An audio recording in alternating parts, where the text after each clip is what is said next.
Alright, it is Thursday, July 16th, 2020 at 11:25 p.m. Alright guys, let's take a look at this here. Alright, Arkansas National Guard transporting COVID-19 patients to isolation facility. So the Arkansas National Guard is transporting COVID-19 patients to an isolation facility. That for some reason kind of touched a nerve to me. I don't know. I don't feel right about this. It says members of the Arkansas National Guard have been called to active duty by the order of the governor.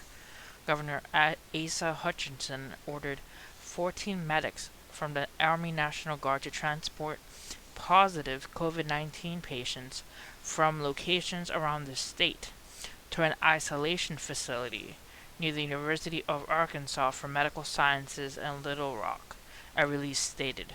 The facility provides an isolation location in Arkansas for those unable to isolate at home due to the family considerations, according to the release. The Guard medics will work 12-hour shifts around the clock to transport positive COVID-19 patients as needed. So I was like, one article talking about COVID-19 isolation facilities. Let's take a look. Here's a look at Austin's. So not only Arkansas, Austin has a COVID-19 isolation facility.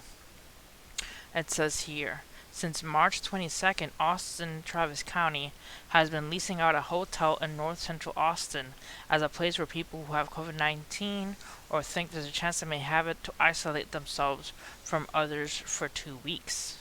I was like, okay, so this is just a hotel. That seems safer than a facility, but it is still. And then also Chicago has a COVID-19 isolation facility.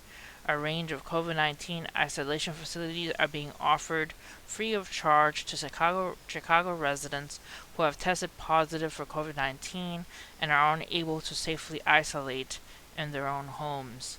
So that's something to keep an eye on. I don't know how many other people could possibly be rounded up and taken to isolation facilities, but that's out there now. Alright, also, federal law enforcement are using unmarked vehicles to grab protesters off Portland streets.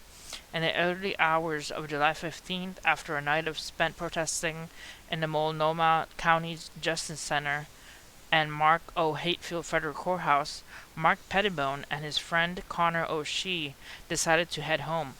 It has been a calm night compared to most protesting downtown. By 2 a.m., law enforcement hadn't used any tear gas, and with only a few exceptions, both Portland Police Bureau and the federal law enforcement officers had stayed out of sight. A block west of Chapman Square, Pettibone of Shea bumped into a group of people who warned them that people in camouflage were driving around the area in unmarked minivans, grabbing people off the street.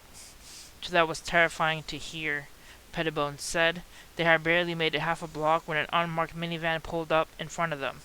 It says, I see guys in camo, O'Shea said. 4 or 5 of them pop up, opened the door, and I was just like, oh shit. I don't know who you are or what you want with us. Federal law enforcement officers have been using unmarked vehicles to drive around downtown Portland and detain protesters since at least July 14th. So, that was recently. Today's the 16th, so 2 days ago. So something to keep out if you live in Portland and the streets of Portland. There's vehicles out there grabbing protesters off Portland streets. Alright guys, stay safe out there. Alright guys, hit like and subscribe for more news, and see you guys next time. God bless.